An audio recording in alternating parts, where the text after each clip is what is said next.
What's up, everybody? How's everybody doing? Welcome to tonight's show. Tonight's going to be another good one. We have a beautiful, amazing guest I'm going to bring up here in just a second.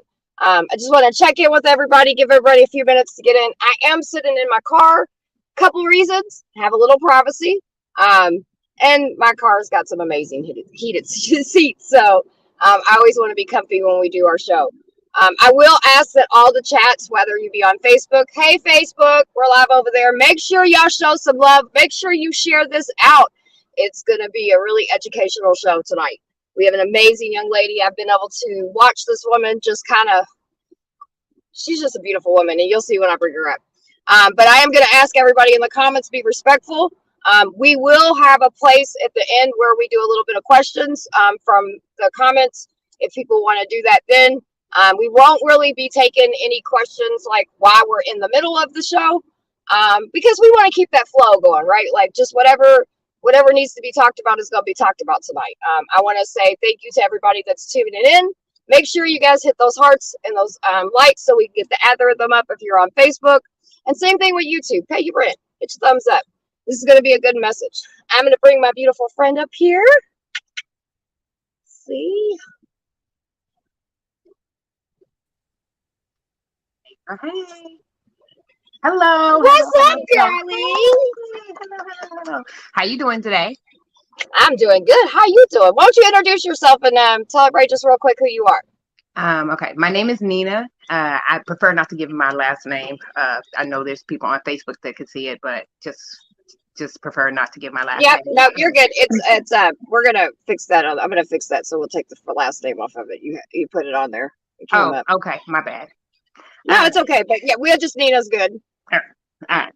Let's see. So I live in Kentucky. I've been out the game now. Ooh, child.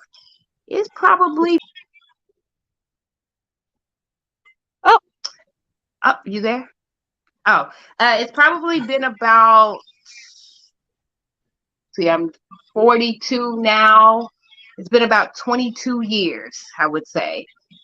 Give or take, because certain parts I started trying to jump back in and had to pull myself back out of there again. So somewhere between maybe 18 and 22 years.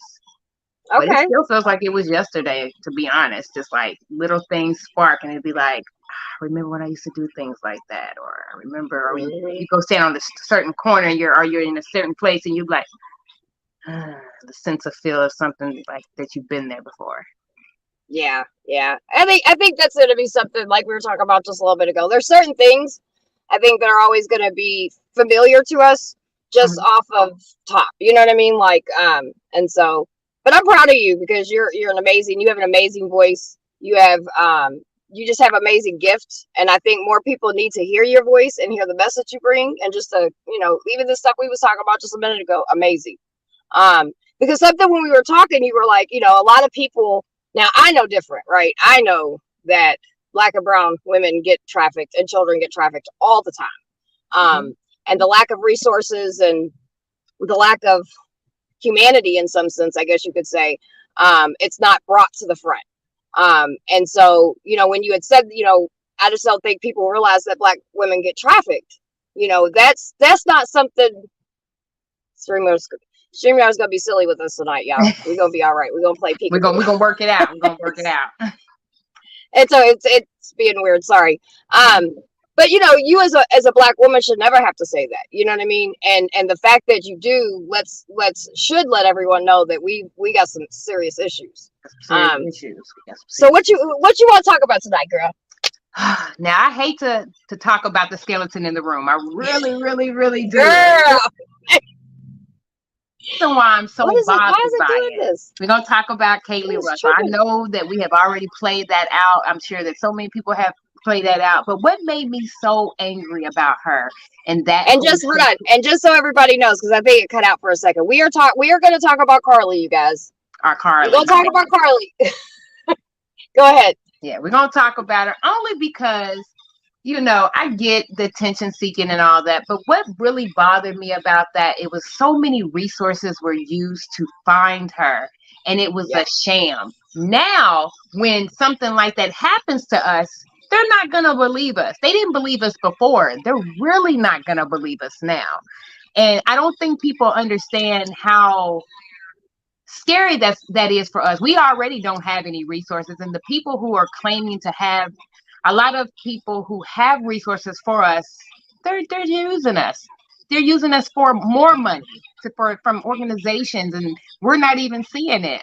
Most of us who are Black and brown girls, we had to get out on our own. We didn't have any assistance, and the people that were there, they were shutting the door in our face because they had other people that they needed to bring in or save or something like that. So, you know, now we're at this point, if we're screaming for help, we're not even able to get it because you out here lying and telling stories. You know, it's just crazy. And like I said, I seen a Facebook, not a Facebook post, but an Instagram post that literally said, Black girls don't get trafficked. And I'm looking like, I know you lying. Not only do they get trafficked a very high number. And no one, unless you're doing the work or you're a survivor, obviously. Mm-hmm. And if you've been in that community, then you understand that yes, Black and brown children go missing all the time. You know, we were talking because I was like, tons of people, because when you're a survivor and you don't put your voice out there a little bit, because people gonna call you, hey girl, you see this chick, what you think? You think this girl went missing? You know what I mean? And I was like, and plus I look for missing people, right? So I was like, well, give me a second, let me look at some things. And I looked and I was like, ugh. And I told you, I said, it was serious when I ain't people word. I ain't say nothing. I was like, I ain't making a post. I think I shared one flyer in the beginning, but that's something in my instinct, I was just like, something ain't right. That's not how it happens here. Why? Yes, it can happen like that. But in Alabama, I don't know. You know what I mean? It just something felt off. It seemed far-fetched. Now, I will say, traffickers will use children and use other women and use other men and all that to groom people. We're going to get into that, talking about that here in just a little bit, because we talked about that on the phone too. Why that can happen, it just, for me, something felt off in that whole thing, and it was very sad to see, because in our community, as you know, I look for tons of children, especially Black and brown children, because unfortunately, when you make that police report, that's about as far as it goes. You know what I mean? Unless you got somebody on your StreamYard's gonna be silly with us tonight. The enemy's trying to stop it, but it ain't gonna stop us because we got this. But you know what I mean? Like, it just, I don't know, man. It hurt my feelings to sit there and see. And like I told you, like, I'm not a Black woman, like, right? So as much as I can love everybody and all that, like, I know the lack of resources, right? That women get when they go, Black women get when they go missing and things like that, and Black children, and just to see it be made out of a mockery, I was like, and even on that, I haven't spoke too much on it on that aspect as well. You know what I mean? But since we're talking about it tonight, I'm gonna share my feelings. You know what I mean? Like, nah, baby girl's tripping. Like, she was in the motel. Like, what'd you say? Right. Like I said, she was sitting in the hotel getting her back blown out. And the whole world out here looking for her. And I'm just bothered about that. Well, and I think for me, when I was researching and I was looking into it, there was posts that people, family members and boyfriends and different people was making, and something wasn't right. And then when it came out, they was like, yeah, she bought snacks and was chilling. I was like, I got mad. I ain't gonna lie. Went missing at the Target. Girl. And and I get it. Mental health is real. You know what I mean? Like, mental health is very real. So like, we not throwing a little shade, but we gonna have a real conversation about it. You know what I mean? And she was wrong. And yeah, she should be held accountable, in my opinion, because a lot of resources, and especially like, and I'm not from that area, but I could just imagine the lack of resources Black women already have in that area. Women, period. You know what I mean? But especially Black women. And it's like, yeah, man, you really just did that. So that was pretty sad to watch that aspect of things, but, we were talking just to fill the audience in. So we talked, and it was touch and base. And I told her, I said, we'll talk about whatever you want. I think we have a lot of things we can cover. And we started talking about this, and I was like, yeah, girl was tripping. I was like, I hate to talk about it. She's like, I hate to bring it up. She's like, but we got to, Summer. And I was like, well, let's, we're going to bring it up, because she's wrong. And the fact that what I want people to focus on, why I feel she's wrong, and I'm not speaking for you, but I'm assuming the same thing, is it's so hard for Black women and children to get resources and get help, and then to see it just blow up like that is and to everybody, right? Like, not even just to all women, to all missing children, but especially Black women and Black children. And it's just like, man, come on, we got to do better. Right, we got to do better. So if you see somebody struggling or something, reach out to them. You know what I mean? Because we don't know. We don't know. You don't know their story. You don't know their story. Right. We don't know what got her to that point. Right. And so I hope that she gets the security, and I hope that she gets the love that she needs. Right. To move forward, because this ain't it. This ain't it. That storyline didn't work out. And the people y'all got to leave Beyonce's free internet alone. Because the people on TikTok, they unraveled that before anybody. Hey, let me tell you, listen, social media is really becoming a huge tool, because you think about it, you got all these people that, some people, this is what they do for a living. Some people just bored to sit at home and know how to research, right? And they start digging, you know what I mean? It's like, I will say, I mean, her case got a lot of attention because of the internet, right? And which is a beautiful thing. That one chick, Gabby, when she went missing, you know what I mean? That motherfucking shit blew up, right? So the internet, it definitely can be worked in some positive ways. We always talk about the negative aspects of the internet, right? The grooming aspect. I do feel like it worked, and it was so fast. And I think that's why she came out of hiding so quickly, because it could have went on longer than it did. But yeah, I mean, because of social media blowing it up, and people are out on foot, they out there looking for her, and yeah, it was a lot, and I think, like I said, the frustrating part for me was just to see the amount of resources that were wasted, and I just hope that there wasn't somebody that needed them that day, that they got, so. Because I did hear during all that, I did hear someone say that there are Black and brown girls being trafficked and gone missing out of Alabama, and there are resources that you've probably taken from them. So now they're not able to, they're not able to use it for that. So there's that. Right. Let me ask you this: as a Black woman, right, in trafficking, right, like we'll talk about the advocacy part in a little bit, right? Okay. But like just being trafficked in the game, right? That's what we call it. Right. What do you perceive is different for, like, you know what I mean? Like how what we was talking about. Because you said that Black women get trafficked differently, and obviously I can't give that experience because I'm not a Black woman. So I would definitely like to hear your expertise on that, So I think that we get trafficked different because it's most of the time like our boyfriends or someone that we get close to. And then the way that it typically happens is we'll meet them and they'll seem like the next best thing since sliced bread. They'll try to get in your head, they'll basically play on your emotions and be your best friend in the whole world. But at the same time, they're manipulating you and putting little things in your mind and, telling you, hey, won't you try this? Or have you ever tried this? And still trying to get you to open up more sexually. And then as you know it, next thing you know, they're bringing in like a homeboy. And then they're getting money from the homeboy to be with you. And you're so far gone in your mind. You're thinking, oh, this man loves me.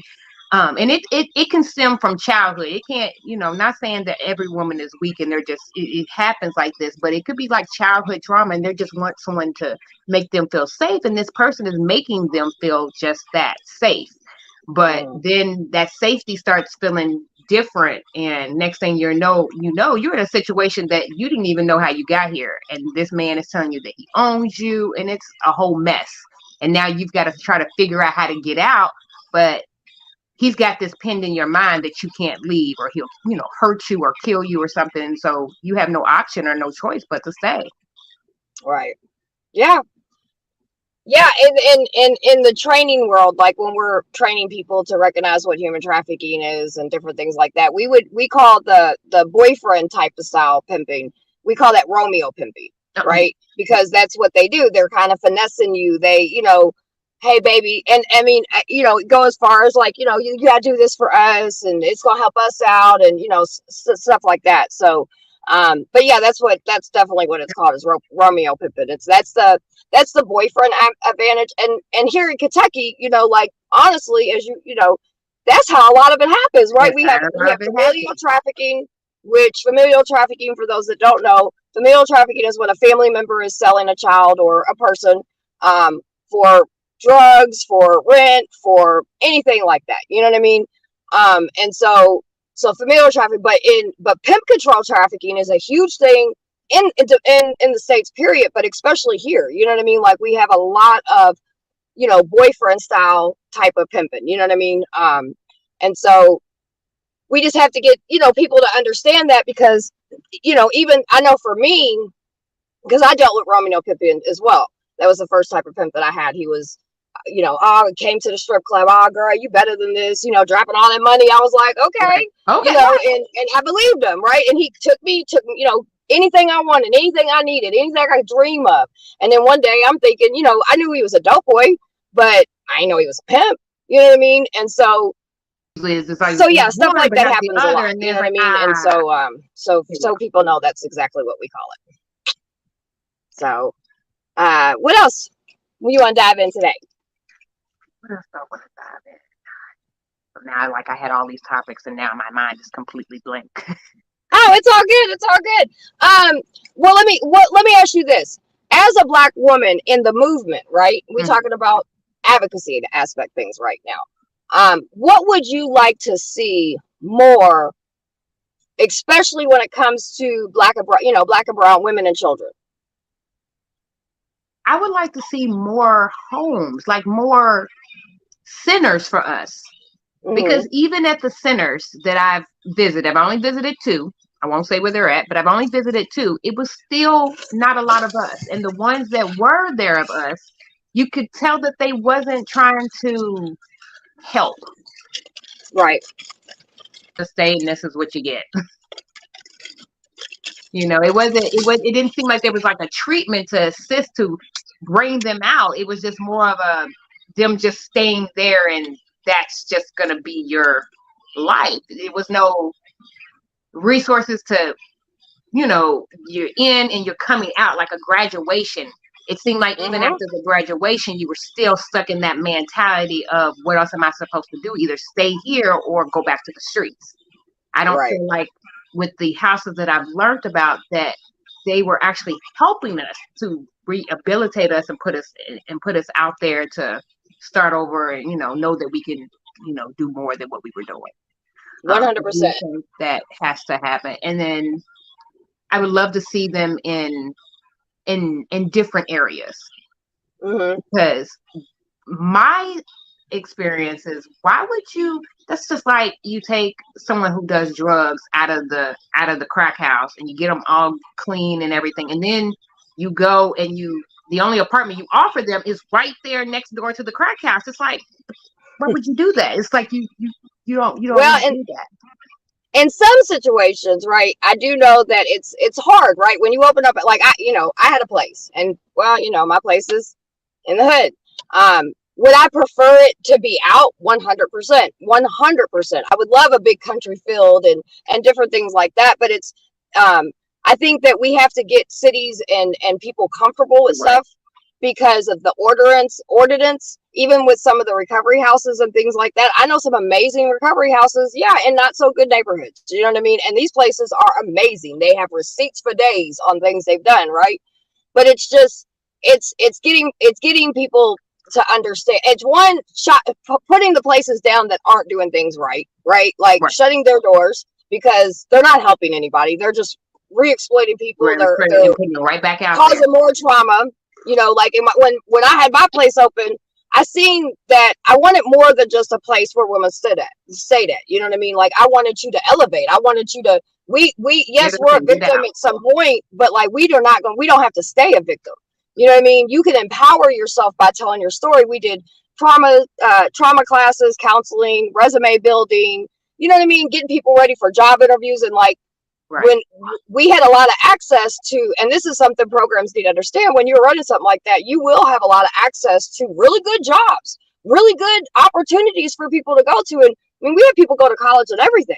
You know what I mean? So I think as program people that run the places, they have to see that. They have to see that these opportunities, and not just, I mean, because we, unfortunately, right now, it's really, like I said, unless you got a lot of money, it's really hard to get. Right, it's really hard. You know what I mean? Right. I'd love to have a farm or something. That would be ideal, because the restoration of it. But so I just wanted to kind of help you with that aspect. It's a lot of it's city ordinances where you could put houses at, what you could do, shit like that. You know what I mean? So some of it needs to be changed. Fair enough. You know, but I do agree with you, because it's hard when you're right there and everything's right there. But then again, you can also flip the script and go, I mean, if I really want out the game and I really want to put the dope down, I don't give a fuck if the dope and the pimp's right there. I ain't going nowhere near it. You know what I mean? True. That's true too. That is definitely true. So it's true. And with the right support, you can do that. So I mean, it's I think as a society, we got to get a little bit better and helping. You know what I mean? And offering more than just, you know, an AA class or whatever. I want, you know, I'd like to see. I remember when I had my program. Before we, you know, there was levels. There was a graduation. It was a 2-year program. It was freshman, sophomore, junior, senior. You worked up the levels. The more stuff, you know, better it went. But I remember they couldn't work until towards the end. But then I was noticing, even when people was working, they was almost self-sabotaging themselves, right? Mm-hmm. Because it was just scary to do something new. So then I was like, all right, let's add community service. So I think people that run programs should be okay with keeping it. You know what I mean? If you got to keep it going, like if you got to add community service so people don't get intimidated by joining the workforce again. If they're doing community service, then they're going out helping their community. They're getting used to that routine. They're getting used to other people, because, you know, we got triggers. That most people who don't know what to do understand. They won't understand. No, honey, we like train wrecks coming through. We'll mess everything up. You know, everything triggers you. Yeah, and it can, like, especially. Right. Well, and that's what I was noticing, right? Because ladies would go and get jobs and stuff, and they come back and they'd be like, "Oh, I missed the bus," and then, you know, that just something as simple as missing the bus, has ruined the whole time. They don't want to do it the whole time. So I'm like, what can we do? So we added, you know, so many hours of community service before you start working, and I noticed that made the success rate a lot better. So I think, again, you just gotta be willing to try everything and understand that each person is a case back. Nobody's the same. You know what I mean? What's gonna work for you? What's gonna work for me? It's gonna be. That's what makes us all unique. That's right. So what would you also in your advocate? Real quick, you did say what else would I like to see change with our community? More of us. Yes, because I know there is so many of us out there. You know, we make a mockery of it, and we want to joke online, like, but we don't really talk about it for real. We play, you know, and we'll play about it, we'll joke about it, but we won't actually sit down and speak about it and say, hey, I was trafficked. It may have been a different way than somebody else was, but you was trafficked. And it's like, I think we're so used to being traumatized by everything else. We just take that little bit and we just push it back down and try to move on with life. But we got to stop doing that. We got to let it out. And I feel like if there was more of us in the community trying to help more of us that's already out there, they would see, okay, now don't take this the wrong way, but this person is my same skin color and she's out. Right. Maybe it's okay for me, but if you see Betty White there and she's not, and it's just her, it's like, well, I'm not like her. I may not be able to do with her. And it's good to see someone of your own skin to be like, that's why I really feel like there needs to be more of us out there on the front line. Like, why are we so scared? Right. And I think that's because of that boyfriend mentality, and they have been in our heads so much about what they would do to us, even though we no longer believe that. We still have that mentality of, okay, I still got to respect him, even though years and years and years later, we're still just like a trauma thing. We are so scared to jump out of our skin. Like, it took a long time for me to get right here. 4 or 5 years ago, you had a show and I wanted to do it, but I chickened out at the last minute because I didn't know what to get up here and talk about. I didn't know what to do, you know, because I was still scared. I was still stuck in that traffic mentality. But I'm okay to speak about my past or about my life and things like that, but other Black women are not. And that's what I would like to see in the community. More of us just trying to help and be there. And just so you know, honey, you're not going to offend me by saying that, because it's definitely much needed. Okay, like 100%.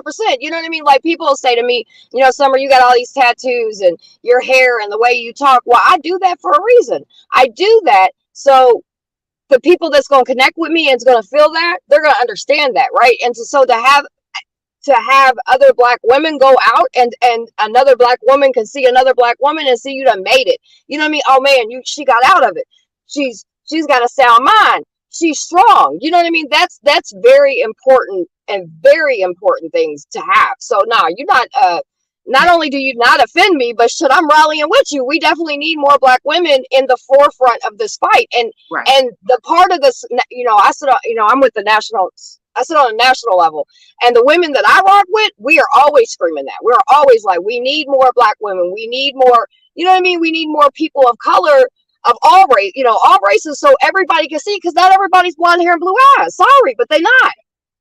So if you see somebody that resembles you, then I think that it makes the victim feel like, well, damn, I can make it like her. It's a go, right? Like, we've learned that. I mean, people should have known this forever, but it's being more talked about now, to where, you know what I mean? Like, if I see somebody that looks like me, right? If I see a president that looks like me, I'm gonna think I can be a president. If I see a doctor that looks like me, I think I can be a doctor.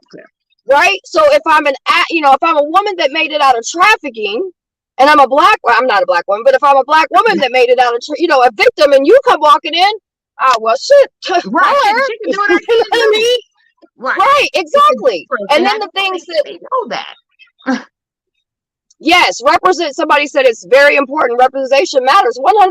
And anybody that would ever get offended by that, make sure you just go on and skeet them anyway, because they got something in themselves they need to work through, right? That will never intimidate me or make me feel bad, because I'm right there with you. I'm like, please, we need more, because I'm out in our community all the time, and I'm just like, damn, I wish we had more survivors that were Black women that were doing and some we do, but some are in different levels of things, but to sit there and just have somebody that looks like you, that understands your, we can relate and connect on some things, you know what I mean? Obviously, we're both trafficking survivors. We both have been through some shit, but at the same time, it's going to be different, so 100%.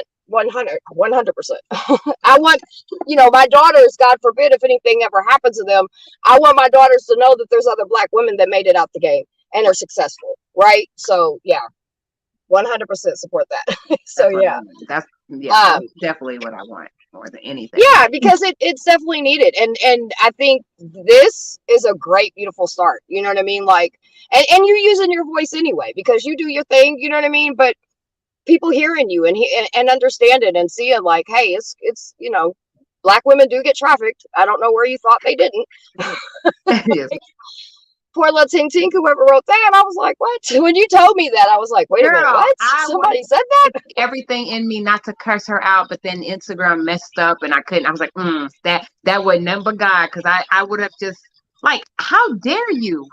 Seriously? Yeah. Have you not seen all the pimps on Instagram? You must have not seen all the pimps on Instagram. And yeah. Well, when you said that to me, I was like, who the hell told you that? Because that's definitely not true. I was like, are you kidding me? I'm always screaming, like, because, and it does. And people are like, oh, Summer, you make everything a race issue. No, I'm speaking facts. I'm letting you know what's happening, right? Like, we need to talk about this stuff, because people always talk about we have to move forward and stuff. We can't move forward when we're still dealing with the same shit nobody wants to talk about. Right. Exactly. These are the hard subjects. 100%. But you know what? They're much needed. And there's somebody, whether they're watching now or they'll watch later, that'll see you and see the incredible courage that you have and your incredible strength, and just, you're very, you know what you're talking about. You know what I mean? And it's going to give somebody else some hope. And I just think that's a beautiful thing. That's why when you were like, I want to come out on Summer, I was like, shit, oh, you ain't had to tell me twice. But that's also why I called you, because we are more than our stories. You know what I mean? Like, why our stories do matter, and you can always tell anything in your story that you want to. And anytime you ever like, you know what, Summer, I got some shit to say. You hit me up, boom, bloop. It's just a live away, baby. And the whole world's going to hear it. But you know what I mean? Like, it's just, I'm glad that we understand both of us understand that we more than our stories. Most definitely. That's definitely. I definitely Because do that. if I got to tell you, or you have to tell somebody your trauma porn all the time for them to get us for them to listen to us, well, there's a problem, right? And that's kind of where we're at. People are so used to, well, here, let me hear the gory things that happened to you. I don't need to really tell you anything that happened to me. I'm telling you that I was trafficked, and you should believe me. Now, what are we going to do to fix this? You know what I mean? So I'm glad that, I'm glad we talked. Most definitely. Because I wanted you to know that, like, you're gonna come. You will always have a platform here. Any point in time, like I said, you get out, do your thing, and you want to come talk about what you're doing, anything like that. You know what I mean? You always have a place here. Like, this is your. You said this is your show. I said, nah, boo, this is your show. It's like, what you mean? Thank you.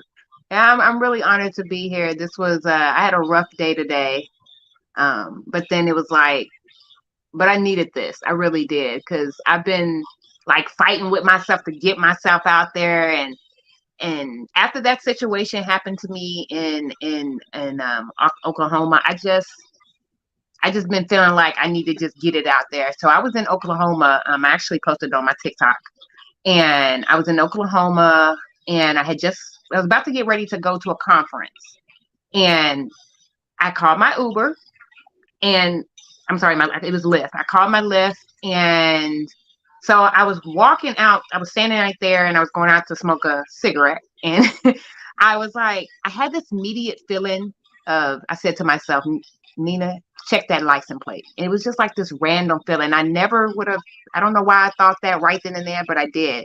And then I stood outside, and somebody drove up to me, and he was like, Nina, I'm your Lyft. I upgraded you. And I looked at the app, and I looked at the person. I said, you're not the same person. This definitely ain't the same car. And I went and looked at the license plate, and the license plate was different. And he said, yeah, I get that all the time. And I guess my high brain wasn't paying attention, and I was just like, okay. And I just got in the car. But then as soon as I got in that car, I had this immediate feeling that I wasn't going to get out in one piece, or I don't know. It was just, I don't know. It just something told me to get out. And so when he got to us, he had stopped at a red light. I jumped out of the car, and then I went up the street. But then when I looked back at my app, that person was gone. It was like they were never there. And you know how they send you an email when you get in the car? That I didn't never get an email for that person. So when I contacted Lyft, they acted as if he didn't even work there. They seemed like I was crazy. And I know what happened. Right. And ever since that day, I held that story. I never told anybody. And then finally, but I recorded a video the day it happened. I recorded a video. And then after that whole thing happened with Carly, and then the girl said that Black women don't get trafficked, I posted that because Black women do get trafficked. Now, that was definitely not a tactic that they normally take us, but I do know that person didn't work for Lyft. And I still believe that to this day. So, yeah. Yeah. So, you definitely had, the big guy was looking out for you, and I'm talking about up there, because, I mean, that situation could have ended up very badly, and people have to be careful with stuff like that. It's crazy because the way technology is getting, even those of us that think we're up on it and understand it, there's something new every single day, and so, I think you have, some family in the house. We got D-Love, much love family. She says, Nina, you are a brave woman. And so everybody's giving you some support. Everybody says, "Oh, she's awesome." Thank you. I'm so happy to be here. Seriously, girl. We've known each other for a little bit. You know what I mean? And I've just to sit there and watch you. I remember the very first time we talked to you. We were talking about your story and stuff. And I was like, we're gonna get there. You know what I mean? Because at that point, I just felt like I wanted to see you, I just wanted to see you do your thing and see where the big guy was taking you. And dude, he's done you're just amazing. You know what I mean? And you're doing amazing things. And I'm just so proud of you. Like, I really am. And for you to come up and share your knowledge, and your wisdom, that's what people need to hear, because this is something that's very ugly. And we're we're not sitting here trying to make trafficking a race issue, but yes, it 100 definitely, as a black woman, as a black woman, people need to hear her perspective, because there is a lot of black girls and black boys and women and, and men that are being trafficked and may not know how to get out of it, may not know that there is help and resources. And we also understand, because of doing the work, that there is not a lot of resources when it comes to black and brown children and women and men that are victims. So we got to do better as a society, because if we don't, like, what are we doing? You know what I mean? Like, it's, to me, if a victim is a victim, like, Right. Man, woman, girl, Yeah, boy, everybody's a victim. we need to get them help immediately. You know what I mean? And and it is sad that Carly did the things that she did, but clearly there's some stuff going on. Poor girl. I'm sorry, y'all, but I was just like, because again, I look for missing children all the time, and I'm like, dude, I wish we could get the resources and help that happen. Yes, with the that. resources. So I think a lot of advocacy.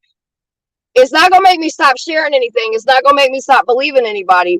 All it's gonna do is I hope that the people around her gets her to help and support that she needs, right? But I'm gonna talk some shit about it. Like, we should. Right, I'm definitely gonna talk some shit about it, but we got to, right? Because we do real life around here. We don't just the help you need. I mean, baby girl, it's like, shake her. What are you doing? But trafficking definitely happens in Alabama. I have there's a home down there that I know about. You know what I mean? That's the first house I found when I was getting out. That was the first house I found. And I was living in Atlanta, and I didn't go because it was in Alabama, and I lived in Atlanta. I didn't want that day. I don't have no other reason. Right. But sometimes you gotta, and this is for anybody that may be watching. Some survivors, when they go into if they go into programs, sometimes they'll stay close, and sometimes they got to get away a little bit. So. It's just my issue was I really didn't want to leave out at the time. I really didn't want to get out.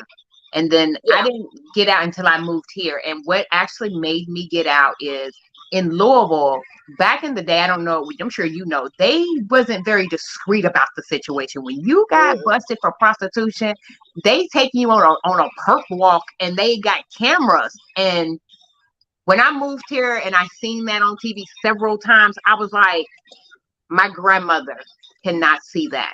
My grandmother cannot see me walking from getting locked up for that. And so that. So what? And I just want to make sure to clarify some things so people understand. So the prostitutes get, or the victims, whatever they see them as, however the person's describing them, we're labeled as prostitutes, even though you're victims, right? They'll do that in a shaming manner, right? And so I'm a big advocate, as we all know, that I fight for decriminalizing prostitution, right? Because sometimes when you're in the game, you don't even, prostitution and human trafficking are two different things. I just want to make that clear.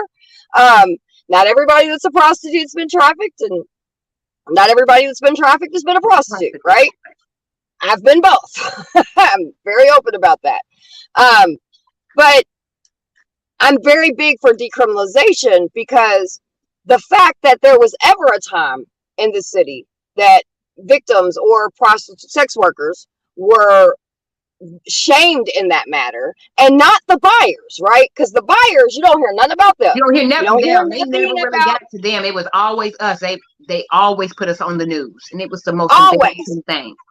And then it's created debt bondage, and so you trying to get out, you can't get out the game. Now you got to pay for a lawyer, you got to pay for fines, you got to pay all this stuff, and the whole time you got your pimp down your throat, like, bitch, if you say my name, I'm gonna kill you. So you got to worry about staying alive. Yes, all that.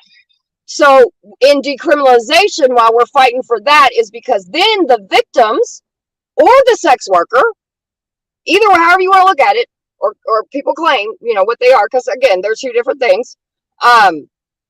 They'll get resources, right? They'll get that help, because again, if somebody, like, I know a lot of women that ended up trying to get out. There's a journey when you're getting out of the game. I don't know a lot of people that was just like, all right, I'm done with the game. Boom, it's done and over with. That's not my story. It's a heck of a journey. Yeah, it's a hell of a journey, because it's You don't just wake up it's and hard to I'm getting go out make it, today. a little bit of money to a whole lot. It's a hard whole, the whole thing is hard to get out of. But if you're trying to get out of it and then you keep getting busted and you keep getting debt You bondage ain't and got it no keeps choice you but to stay there, in it so you can keep getting that money so you can keep on turning it around. right? It seems like it's not a means to an end. It's just like Right. you do this, but And then you that's why we want to create situations to where instead of women going to jail, they are getting the help and the resources. It's not like if I meet a woman that's, okay, look, you want to go to jail or you got to go see Summer. You know what I mean? Say there's a sting going on. The whole reason why I even got involved with that was because I got tired of seeing victims and sex workers being harmed or being embarrassed or going to jail and when they shouldn't have been. You know what I mean? right. Like, so give them some resources. And when I'm giving you resources, I'm not saying like, hey, you got to get out the game, because I also understand that there's a process to it. But I'm going to say, hey, listen, just so you know, there's other ways. There's help. Because a lot of us, when we caught up in that shit, we don't know that. And we damn sure don't go around saying human trafficking. Like, no. Right. We try not to use that word. Right. Well, even if you even know it, right? Like, because you'll think that it's something over there, not what's happening to us. Because Right. even when you're being pimped out, like, I don't know about you, but as far as me, I don't know. It just wasn't, I didn't think of it the way everybody else thought it. I remember because that's the first conversation we had. And I was like, and I told you, I was like, yeah, I don't feel like I was trafficked. And you was like, well, no, let me break it down to you. And I was like, and that was when I really had that realization. I was like, no, I'm not ready to get out and talk about me being trafficked. And this is going to be on Facebook. Oh, no, I'm not going to talk about that. Right. So yeah, a lot of people don't know that they've actually been trafficked. Like that's the true meaning of what that person did to you. You was trafficked. Yeah. And it's not, it's not that often that I'm like, hey, but I wanted you to, because what I didn't want to happen to you is you be somewhere like it was with me. And here I am thinking I'm just doing whatever. And I'm looking at these, I'm in a conference and they're like, well, if you have A, B, C, D, E, F, G. And I'm like, well, motherfucker, I got all of them and some. What are you talking about? I got mad because I was like, why didn't y'all tell me? You know what I mean? Like, there's something. Details, right. Well, I felt like there was you telling me that there's actually reasons why all this should happen. Like there's explanations of why this, and what this like, because again, when you're in that, it just you don't think about it like I mean I thought shit, my pimp was my boyfriend for a long fucking time. So, and that's what a lot of us think, and then I also had a gorilla pimp, and I knew he wasn't my boyfriend, but shit, he'd have killed me. You know what I mean? So I try to stay. I'm not gonna lie to you. I tried my best to stay away from them, and I got with one once, and he got locked up, and that was the only way I was able to get away. So he got locked up like the day I got with him. And so yeah, mine's dead, so he's a dead man. I got traded, and that was that. Yeah, and that's that, and again, even in the pimp game, there's levels to all of it, right? Because what a Romeo pimp is and what a gorilla pimp is two different things. A Romeo pimp goes from the let me finesse you, you my girlfriend, like we ride or die, all that, to whereas a gorilla pimp, bitch, you better give me my motherfucking money or I'm gonna kill you and your family. You know what I mean? Like, and you've watched them beat people. You've watched them, you know what I mean? Like, you watch some shit go down. So you gonna act accordingly. You gonna do what, whatever. And that's why it's important for us, for you, for me, to get out here and talk about the things that we talk about and let other people know, yes, this shit happens. These are real conversations that we have, and this is not no fairy tale shit. This is happening. We are both in Louisville, Kentucky. We are both here. This is our city. You know what I mean? And yes, it's happening here. It's happening in every part. It ain't just I see it every day, and it's like, go ahead. It's so sad. You see it every day, and I actually have a friend, and I call her a friend because I call her my family because I see her every day, and she definitely needs help, as the one I had called you about. But when she calls for help, the help doesn't come right then. And so at that point, she's like, I don't want to, she talks herself out of it. Yep. And that's the problem, especially here now. Like it's summertime. There's a lot of girls out there, and they can't get off the streets if there's nowhere to go. And right now, I don't think there's anywhere to go. And even if there is, there's only so much. There's only so much they're getting, only so many resources they're getting. So Yeah, we lack a lot of unfortunately my doors are shut right now. Eventually I say another year my doors will be back open, but that's not going to help anything right now. You know what I mean? And we unfortunately we need tons of resources in this movement, tons of resources in the city. You know what I mean? Like, and unfortunately you can't, and that's why I always talk about, like, it's hard sticking, especially trafficking survivors, even as grown women. You know what I mean? It's hard sticking them just anywhere. You know what I mean? Right. Because they're, especially in the early stages, they could be manipulated, they could be gaslighted, groomed, they could all this kind of stuff all over again. You know what I mean? And they, the whole time, they think it's somebody's helping them, and really they ain't got no best interest. And we recognize that shit because that's how we got in the damn game. So why are you trying to do the shit that we already recognize? What you doing? We already knew about, right? So then the trust, you know what I mean? If we had any trust, then that trust is gone. Because you just try to do me. I remember in the beginning when I first got out, there was a couple times I was re-exploited or whatever, and I was like, man, you tell me I got up out the fucking game for this shit? Just to be re-exploited in the name of, Jesus, or in the name of, advocacy or whatever. I'm like, nah, this ain't cool. You know what I mean? And I had to sit down with these people, and I was like, look, we're going to have a hard fucking conversation.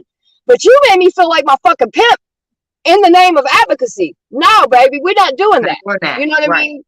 And so, I mean, I get myself in trouble because I got a slick ass mouth and I have real conversations, but I feel like we dealing with people's lives, and we don't, sometimes you only get one opportunity. Sometimes you only get one to make it, to make a difference. And so we just got to do better. And I believe, one thing about Louisville is, like, we go through some shit, we go through things, but we a resilient ass city. You know what I mean? And I do believe with just the right not giving up, like, there's changes coming. You know what I mean? I believe that. It's going to take time. It's going to take the right people, but it's definitely going to take time. It's definitely going to, and that's right now what we need, like, a lot of this, there's been a lot of conversation. I don't know if you've seen that. I know you probably didn't see it, but I don't know if you heard, a new trafficking movie came out, right? And so it was called Sound of Freedom. And it's a kind of a faith-based, it's a faith-based movie, a form of trafficking. I do not stand or support that movie at all. And you can watch my live from today for one reason, or the one from the other day when me and other survivors did it. But, like, we gotta do better, man. We gotta start understanding what it looks like in our community, because how it looks in Louisville looks different than Atlanta.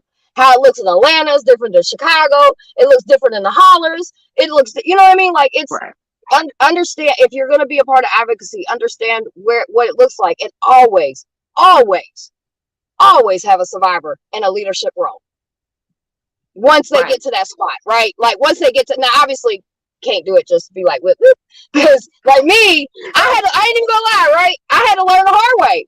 Like 3 months after having a 357 in my hand, I was out here doing fucking work. But it was because 9 years ago, I didn't hear nobody talking about nothing. 9 years ago, there wasn't a whole lot of conversation or resources. And I'm like, wait a minute, y'all talking about, well, we gonna come up with a business plan. My motherfucking sisters is dying right now. What the fuck you talking about?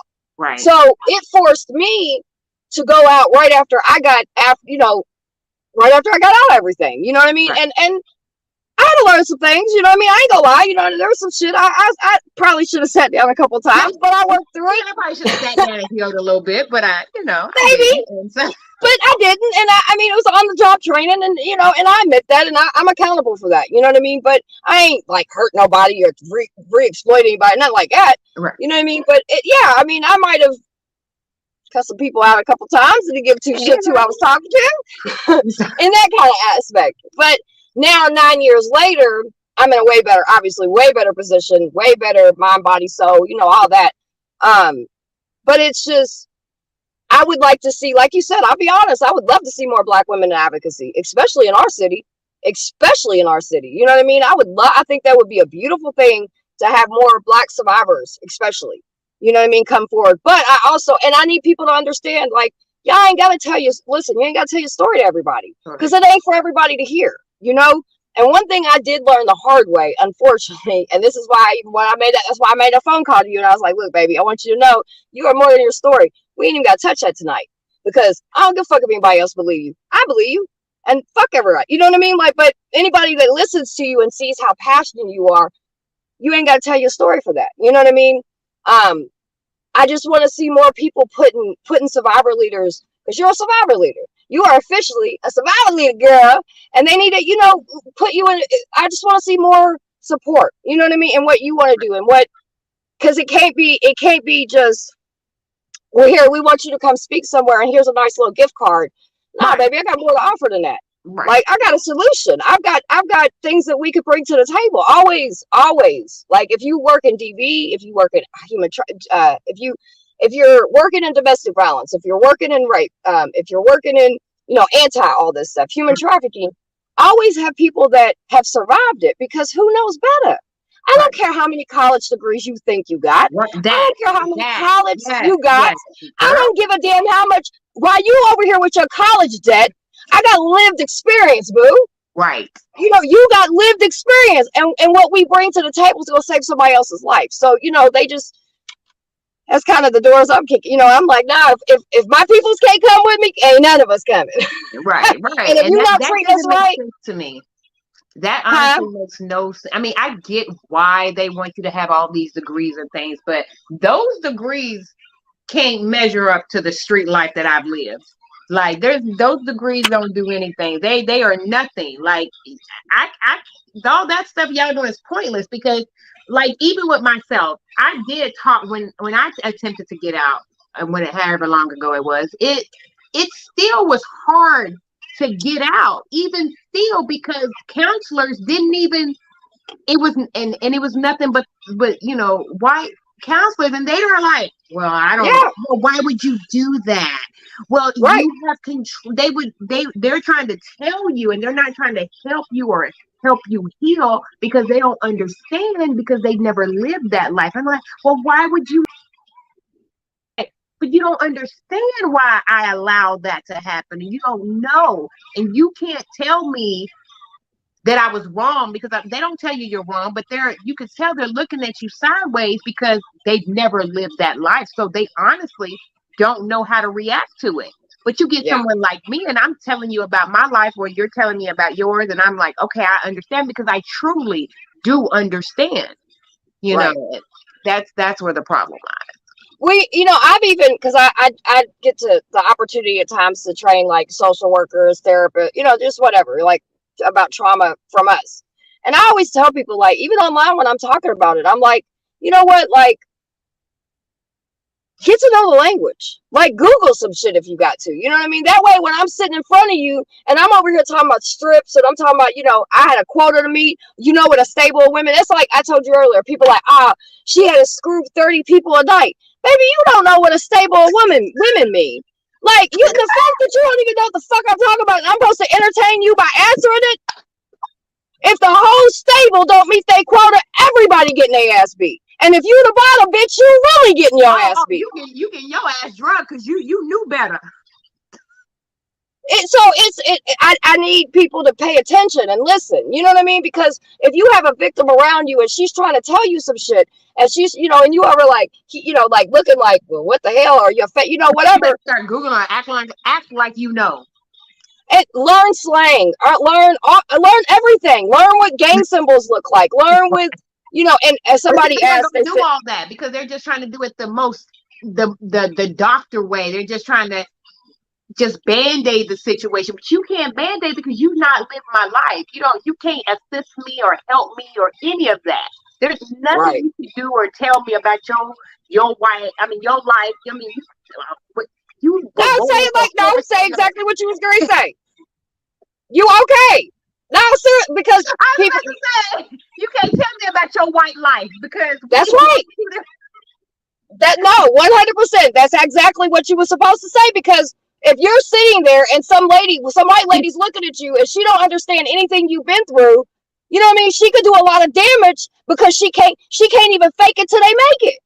You know what I mean? Like, she can't do that. So it's like, get it together, or get educated, understand what you're doing, understand the people you serving, or go sit the fuck down somewhere, because you hurting people. Right. So yeah, you ain't gotta feel bad for saying that. Yes, if this white lady don't know what the fuck you talking about, you need a new one. Right.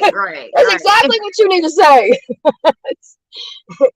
and people, I think, and yes, race people get so weird about it. They're like, oh, race, race, race. Yes, it's important, because if you have a black victim and somebody, and me as a white woman is not connected with that victim, then I need to find somebody that's going to connect with that victim, because it ain't about me. Because when you continue to push that and you continue not to see that you're not helping this person, there's been times where, listen, no matter how bad I want to see a person succeed, no matter how much I pour into them, what I got to offer just ain't it. And at some point, you got to learn to step back. Now, does that hurt sometimes? The victim? Yes, it does. But if I feel like I'm not helping you elevate to your best, what am I doing?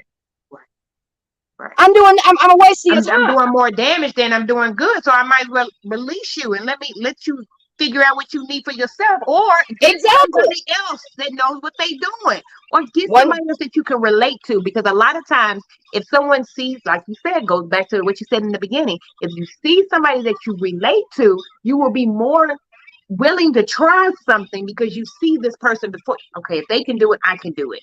Or if they can talk to me and we could talk about it, maybe I could do it just a little bit more. But then you got, like I said, you got Betty White here. She's trying to tell you, and all she is looking in this book.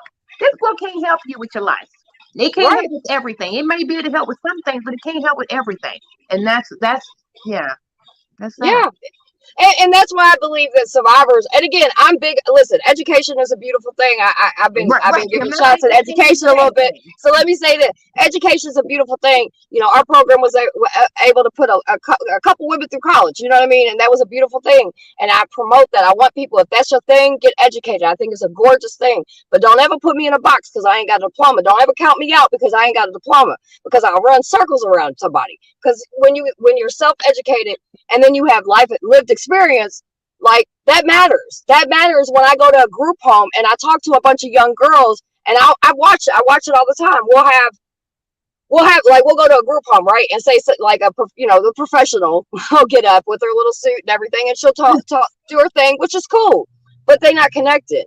Then I get up there and I'm like, all right, look, this is what the fuck we doing, okay? You know what I mean? Off the top, them kids is like, oh shit, Miss Summers with the shits. Listen, I gotta hear what she's got to say. You know what I mean? Because I know my audience. I know the people that I'm trying, so that's important for people. There's nothing wrong with that. you getting some love, honey. Amazing Grace DJ said these are tears of joy right now. It's a beautiful thing. It's a beautiful thing. Just a little bit about her. She's a really good friend of mine on an app that I'm on, and she really inspired me. When I first started streaming and things, I was so like a little church mouse. Like, just I know you remember how I used to be. I remember. That's why I said I'm loving this right here, baby. I'm loving this. Just quiet and just well reserved.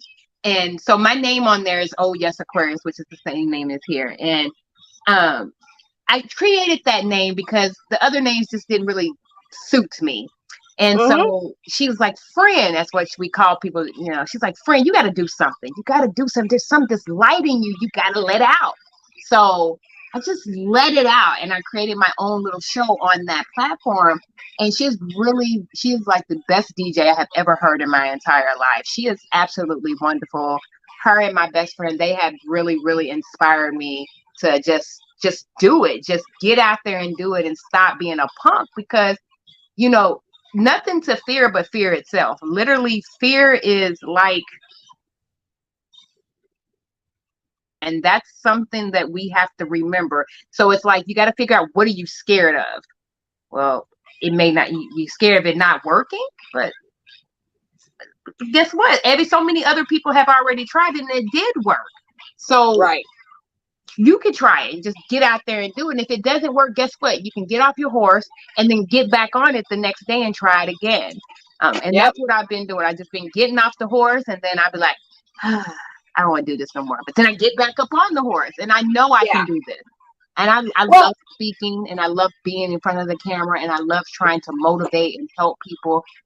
So yeah, I'm just and that's kind of where I see, because of course I'm definitely proud of you. I love the way you done found your lane, you found your walk, you found your voice, you're finding you. You know what I mean? And it's a beautiful thing. And I think you are a very motivative type of person. And I think that's just perfect. Like, I think that's a good, you know what I mean? Like, I think that's awesome, because we need more people out there that not only have survived, But then also, because the one thing about this work, speaking is scary. You know what I mean? It is. It's scary. But like you said, fear, we already conquered that.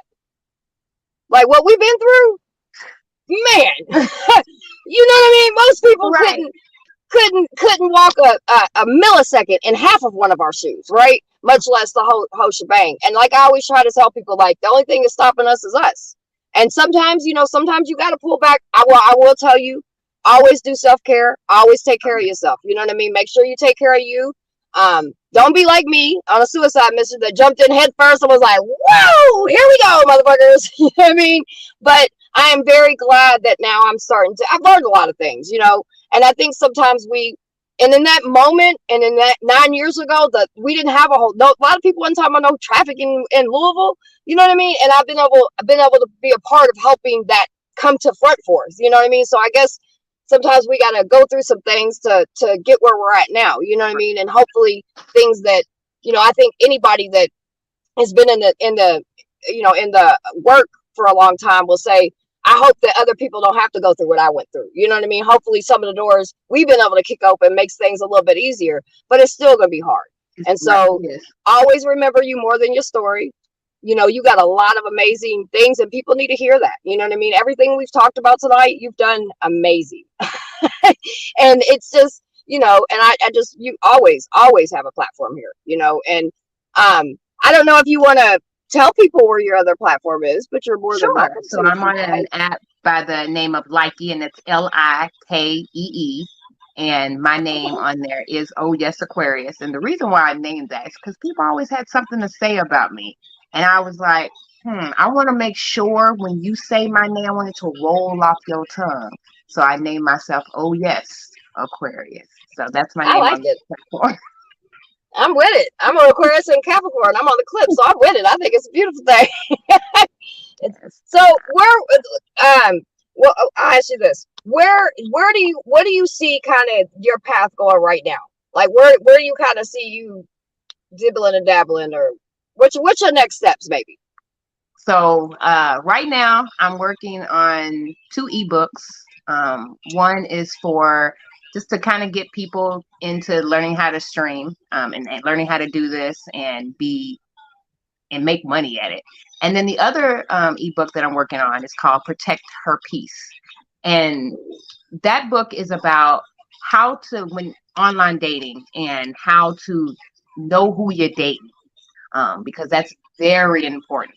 There's so many people online that are trying to groom you, and not even just for trafficking, just for anything, like to get your money and to trick your mind and to brainwash you or get you in a little cult. And just all kind of weird stuff that's happening online, and a lot of people don't know. And women, online dating is literally what's the phase now, because we for whatever reason we stopped trying to go out and meet people and get to know people because of COVID. So now the only option we have is like Plenty of Fish and Facebook dating. But you could be meeting anybody. You don't know who you're meeting. I could tell you my name is Nina, but really my name is Sarah, but you don't know that. And so what I'm going to teach in this book is basically what to look for when it comes to online dating and just dating in general, and how to look it up, because a lot of people, they don't know that it really doesn't take a lot to do a background check on the person. All you really need is their name, date of birth, and the city they live in. But you got to know what you're looking for. And a lot of time we don't know what we're looking for. And this is not just for women, but I worry about women because we're so, not saying we're gullible, but we're so really where we just want to be loved. And we sometimes have those rose.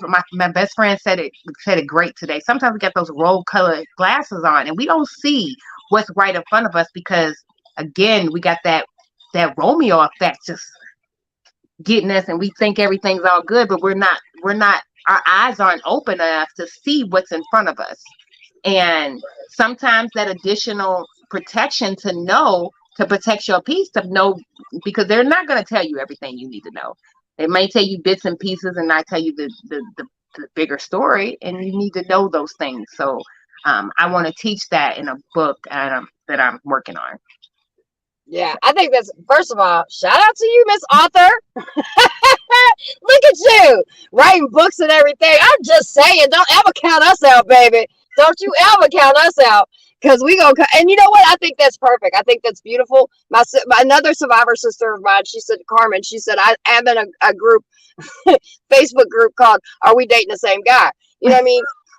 Doing that. I had to giggle at that. I was like, well, it's probably a good group to have too. Be like, hey, what you all are doing? But I think that doing that aspect of teaching people how to date safely online, right? I think that's very important because, like you said, I mean, you be meeting somebody. I mean, I haven't dated in a long time, but I got a lot of friends. I'm 14 years in marriage game. Whoop, whoop. It can happen, baby. It can. We can fall in love and get married. It's, God knows my man's a saint because I put that poor man through a lot. But anyway, we're doing great now, so awesome.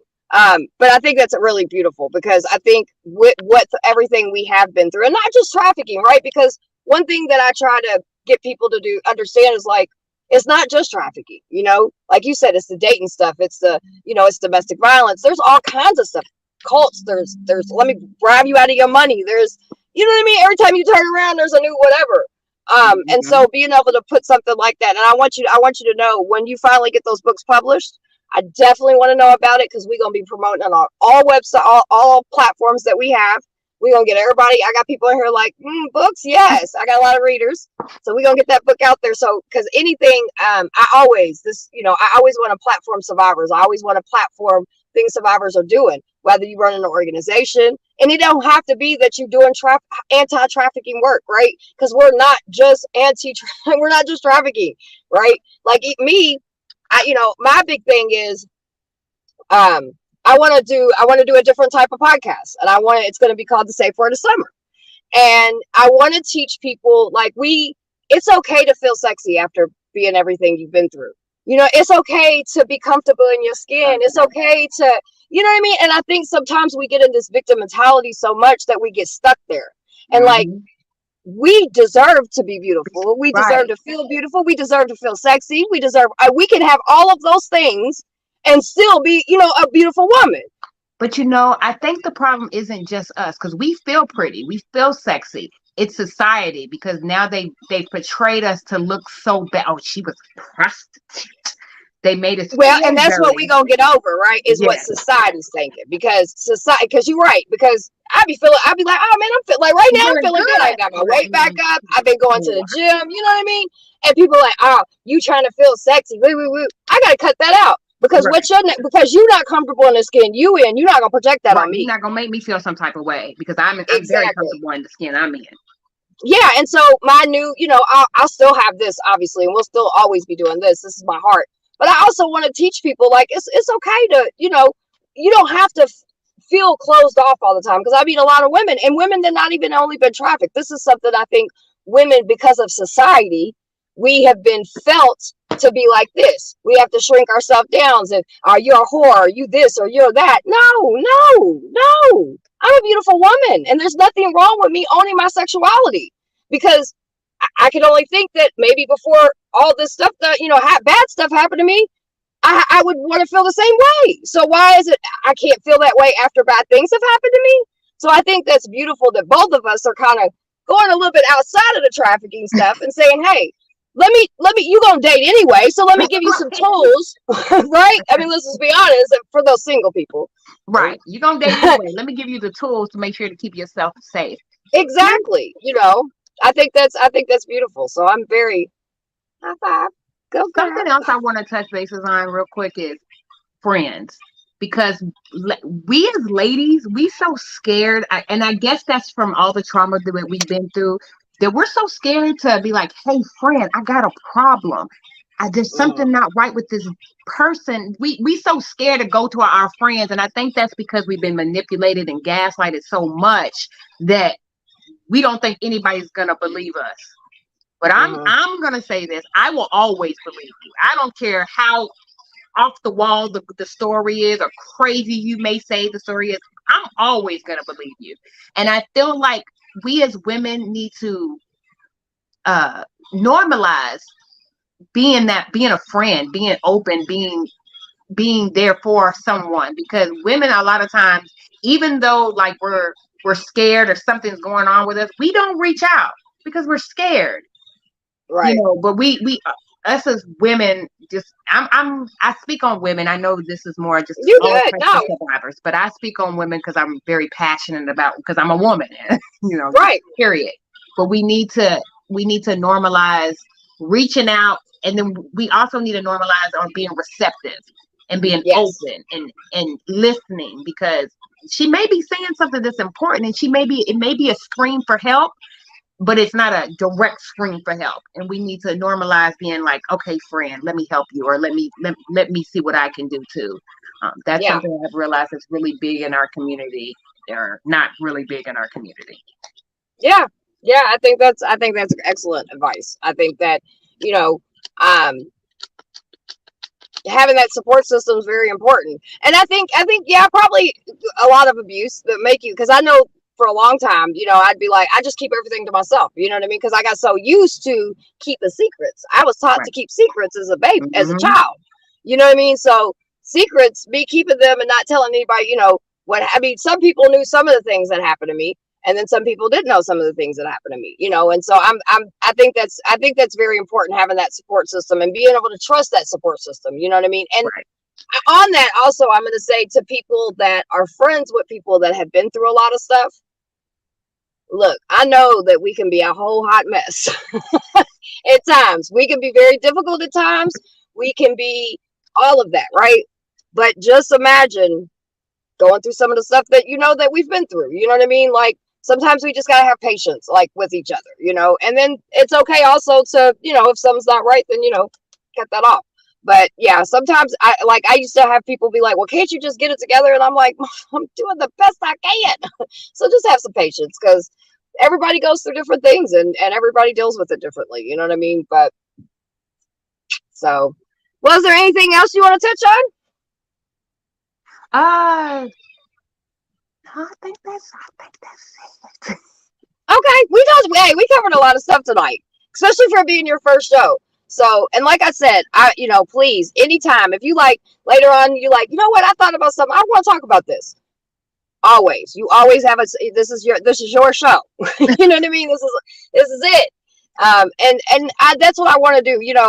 I mean, we all, I do a lot of activism stuff, and a lot of, sometimes I'm petty, whatever, but I love doing survivor stuff. And so anytime that I do any kind of survivor stuff on my platforms, there'll always be, like we have Real Talk with Summer with Survivors Voices. It'll always be something to let you know, hey, this is what we're talking about. This is what we're doing, for anybody that's watching. But I want you to know, like I said, anytime, girl, like, I'm so proud of you. I've seen you be so quiet and so, reserved, and so, but to watch you now and just see you, I mean, you have a light coming through you, girl. Like, you just glowing. You're beautiful. You're, just keep doing you, girl. Like, and anything I could do, where I'm at. Right. I You know. know what I I know how mean? to catch you. I do know how You to know catch how you, to and I get a do hold of me. want to I've been thank running you around here. too for trying to help my friend. And just the help didn't come because of situations, but all I can do is pray for her. Well, and like I told you, everybody has their time, right? Right. She always knows where I'm at. She always knows how to get a hold of me. You know what I mean? I'm very accessible. Everybody in the city knows that.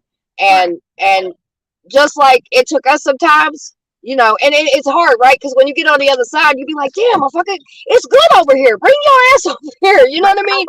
But we got to remember that, you know what I mean?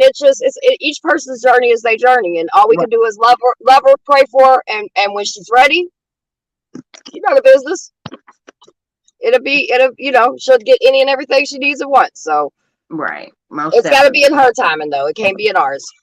Right. You got to do it on your own time, because if you try to do it on somebody else's time, it seems like we always fail because we're not passionate about it. When we get to that point where it's like, okay, I got to stop. I got to figure out something else and do something different. Then I agree. Yeah. So, I agree. Well, girlie, I'm gonna let you say any last words you want to say, and then we gonna just call it a great night. I just want to say thank you for everybody for coming. This was my first show. I was extremely nervous, but I think I did okay. I want to say I just want to say special thanks to my crew. I don't want to say our name because then everybody gonna look crazy, but y'all know who we are. And I want to say just, thank you, D Love, S. Kara, CBDJ, Ava, Agent Snickers, and Kitty, and everybody else who came from my app. Just thank you so much for coming because that means so much to me. And thank you, Summer, for having me. Oh, girl, always. It's been a pleasure. I think, like you said, I think that we need to hear more voices, especially Black women's voices. We need to hear more voices in general as a whole, so people can understand. And I just want to kind of go through the comments real quick with you, just so you know, everybody's just love you. You're amazing. Somebody said, I didn't even know Summer did panels.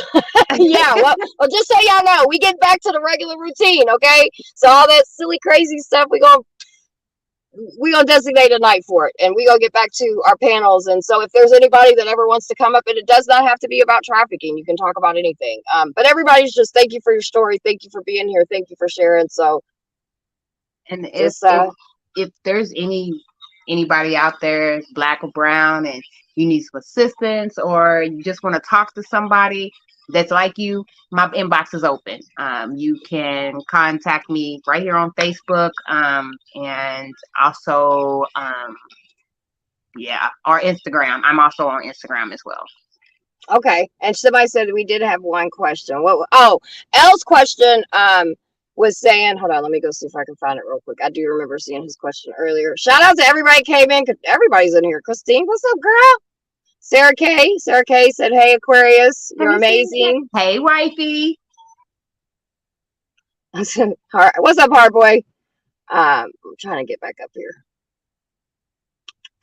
It says, what can people do if they suspect someone of being trafficked? Is calling the police problematic for the victim?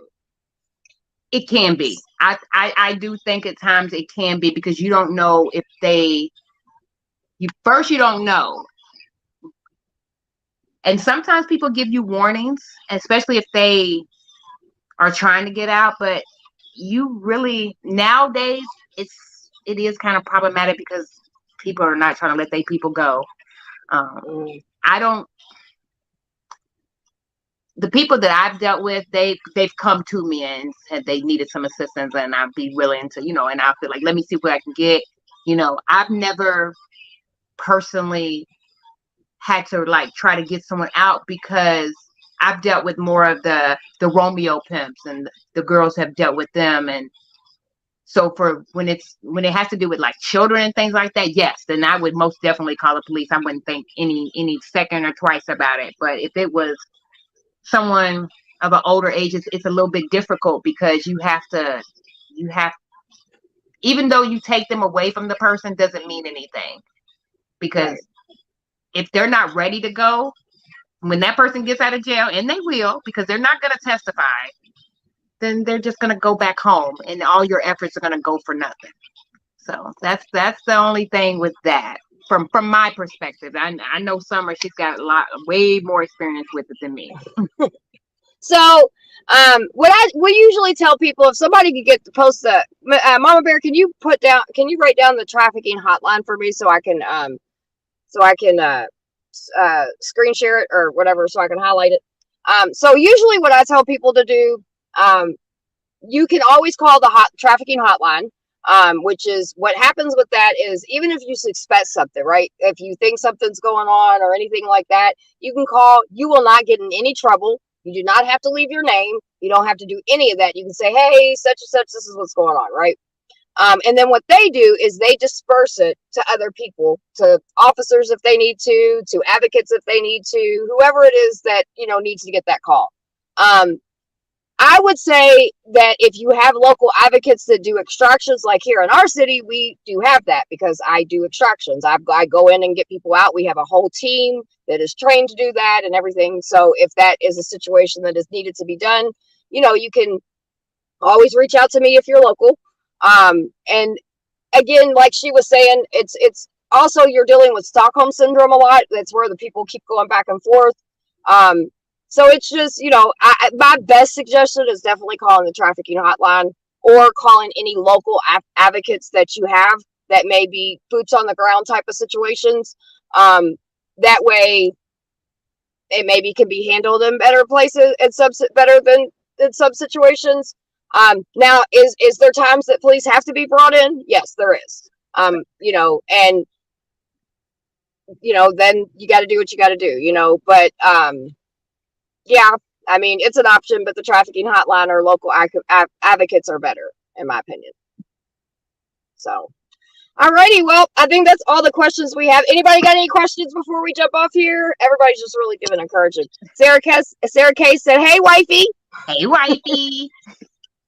I want to say I appreciate all her friends coming out and hanging out with us tonight. We really, really, really appreciate this. I'm going to send this show to you in your inbox. That way you can, thank you, Julie. This is the trafficking hotline. It's 888-373-78888. I don't know if I said too many eights, but there it is up there. And like I said, you can call that 24 hours a day, 365, you know, days a year, any point in time of the hour you want. And there will be somebody there that will take your call and they will get it to the right situation. Like I said, if there is a situation where you see, like, you know, a child being snatched or something like that, yes, call the police, make a report, obviously. Because it does happen, you know what I mean? So even if you see a situation that you don't know if it's trafficking, but you're just like, something's not right about this, that's what the hotline's really good for. You can call and give tips and things like that. So, all right, girlie, well, I'm gonna let you go. All righty, darling. Again, I'm so thankful you came up, and I will be seeing your face again soon. Because we're gonna get you back up here. We're gonna get you in this habit, girl. Because you got some things, you know, you got a message, and I think it's beautiful.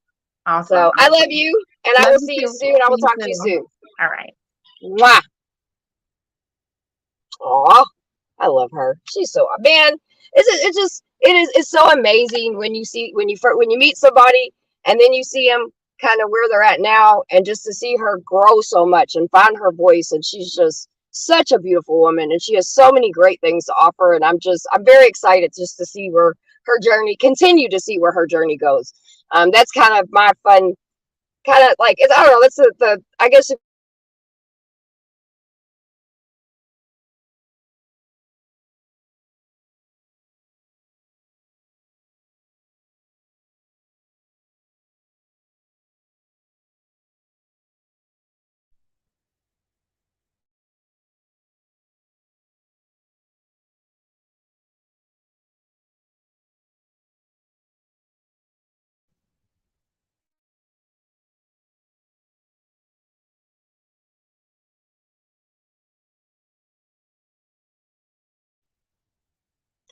I cannot wait until her books come out. I will definitely let you guys all know. There is a trafficking number. Please put the hotline in your phone. That is a phone number that you should have in your phone.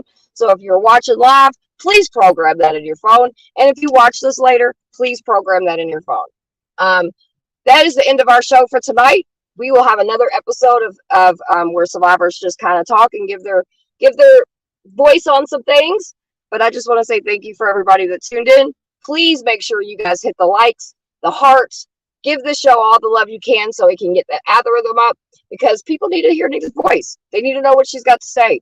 And so let's get that show out there. Share it on all your platforms, and continue to support the channel by checking in with us, because we do all kinds of things. We do advocacy work. We talk about things. If you're a survivor and you want to reach out and you want to tell your story, whether or tell the stuff that you're doing now, whether it's domestic violence, whatever it is, we're all survivors of something. So please come and share with us. I will talk to y'all later. Everybody have a great night. And again, there's the trafficking hotline. And yes, also want to make sure I share this. You can also text now, because a lot of people text. So the text number for that, the national hotline is 233-733. If you text that, because sometimes victims cannot get a phone call. They can't get on the phone. All they can do is text somebody. An operator will get back to you and everything that you need right then. So please make sure that you also share that with anybody that you can. Again, you can text the number 233-733, and that will text straight to the human trafficking hotline. Pat, well, you can watch the replay. Love you. Thank you for being here, bro. It doesn't matter that you're late. You're still here. All right, I'm going to jump off. It was a fantastic show tonight. Make sure you guys catch the replay. And always, Survivor Strong. Be a part of the solution, not the problem.